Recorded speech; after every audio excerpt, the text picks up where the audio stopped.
Hello! Welcome back to my vlog!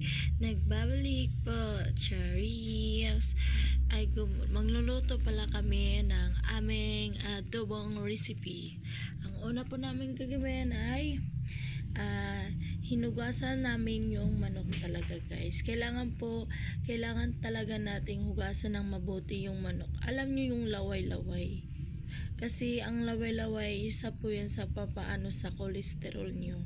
Kaya kailangan nyo din talagang hugasan yan. Yan. At importante din, kunin nyo din yung nasa lubot.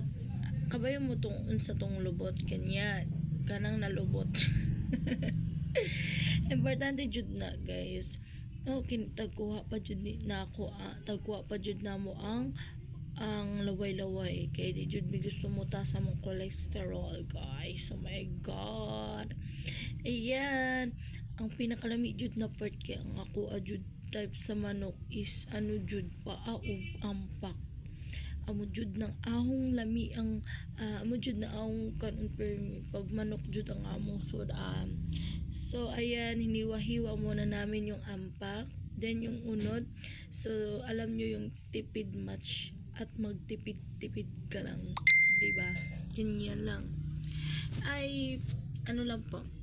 Maliit lang. Hindi po masyadong maliit yung hiwang-hiwa talaga. In kasya-kasya talaga sa inyo. Kung para sa'yo kasya na yan, okay na yan. Kaya kung gusto mo pang magtipid at marami yung ulam nyo is tipid match kayo. Ayan, kinuha nyo na naman namin ang laway-laway, guys. Kasi importante talagang malinis ang manok. Anderson, sobrang tawa-tawa nga ako dyan kasi parang sabi ko sa kanya, hilutin mo na yung manok, hilutin mo.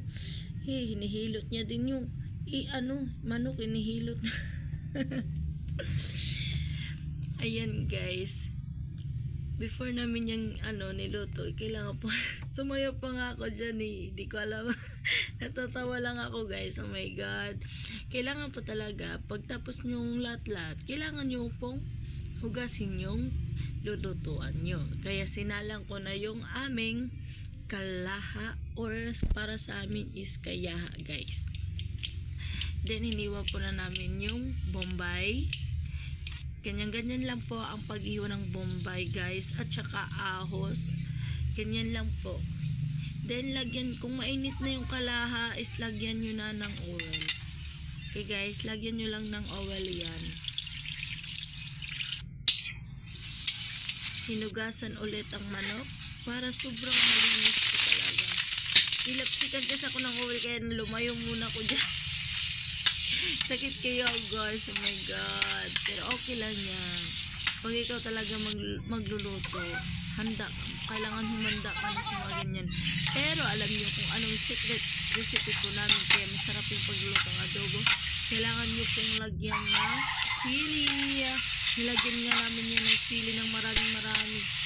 Then, magkatapos lagyan namin ng sili, niluluto muna namin yung manok. First nyo lutuin yung manok, kailangan nyo munang lutuin yan bago lagyan ng bombay. Kaya nilagyan na namin ng bombay at ahos, guys. Ganyan lang ka mga sinisog ko dyan.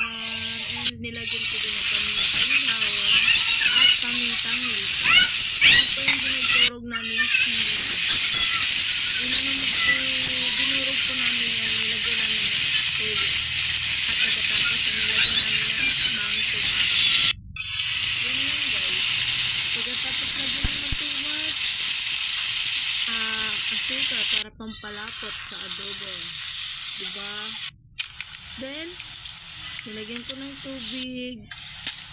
Kung anong gusto nyo, marami pa sabaw or kunti lang. Kung nakakulangan pa ako dyan, pero hindi ko na siya nilagyan, guys. Tapos, lagyan ko siya ng suka. So, talaga magpapasarap is magic sarap. Yan na po yung recipe, guys. Adobo recipe. Thank you.